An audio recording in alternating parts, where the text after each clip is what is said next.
When I was a child, I lived in an old Victorian house, and I would always hear laughing while I was trying to sleep.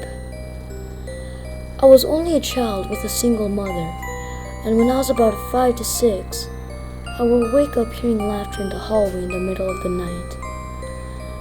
After mentioning this to my mom, she swore it possibly just been the TV left on late. One night, I woke hearing the laughter in my room. I went to set up, but felt like there were someone holding my shoulders down. Invisible hands gripping into my shoulders while I heard laughing. I screamed my heart out. My mom ran into my room, flicking on the bedside lamp, convincing me it was just a dream. Until I said, "But my shoulders hurt." She lifted my t-shirt, and there were 2 adult-sized handprints on my shoulders. I honestly thought I had imagined it, and that it never happened. But the other day, I mentioned it in passing to my mom, and she went blanket white and said, "I don't want to remember that."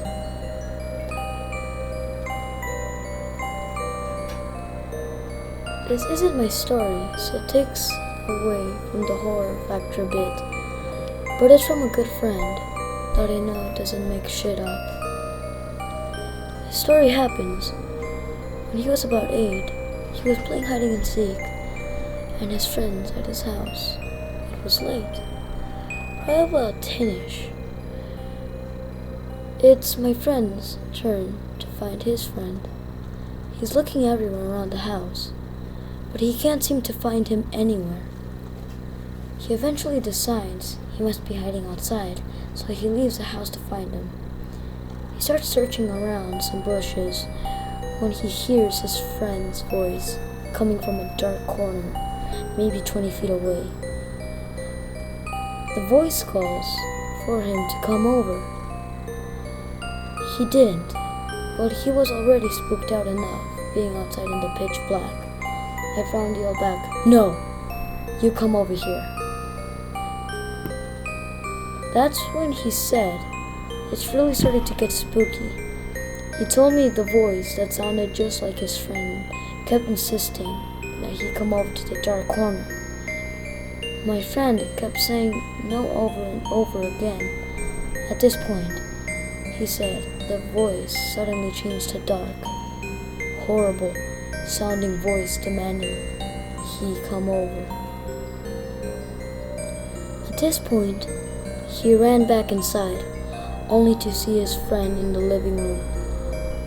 When questioned how he got inside so fast, the friend said he never went outside. Now, I know both of these 2 guys. None of them make shit up. I doubt it's the case of the imagination gone wild. Whatever that voice was, it still spooks me just thinking about the story. My mother-in-law was a very funny and cool woman. She and my wife were really close, and sadly, she passed away when her son was about 4 months old. Flash forward a few years, we live in an old 1930s era craftsman house in Pasadena, California. Our son is about 3 at the time. I was giving him a bath one night, and he starts looking over my shoulder. Not at random stuff, but at something. A moment passes, and he asks me why Grandma calls Mommy a funny name. Long pause. I asked him what he meant, thinking he was talking about my mom. He then says, "Why does Grandma call Mommy shit?" My mother-in-law nickname for my wife. I was really set back by this. My wife and I never used the nickname. It was just what her mom called her since was a baby. I asked him where he heard that. His reply, "The farmer told me." I asked him who the farmer was, and he replied, "His friend." I tell my wife this story later, and she, of course, reduced tears over the whole nickname thing. We both know there's no way for him to know this, and we just kind of marvel at it. Flash forward to the next weekend, and my son is playing in his room. My wife is at work, and I am home. I hear him start talking like he is having a conversation. He says things like, yes, no, I don't know that. Then some laughing. I go into his room and ask him what he's doing, and he says playing. I ask with who? He says a farmer. At this point, I'm already thinking about the fucking Exorcist movie and Captain Howdy. It's a little unsettling. I asked him where the farmer is. He said he left when I came in. The fuck? So my wife gets home, and I tell her this. Now she's just as weirded out as I am.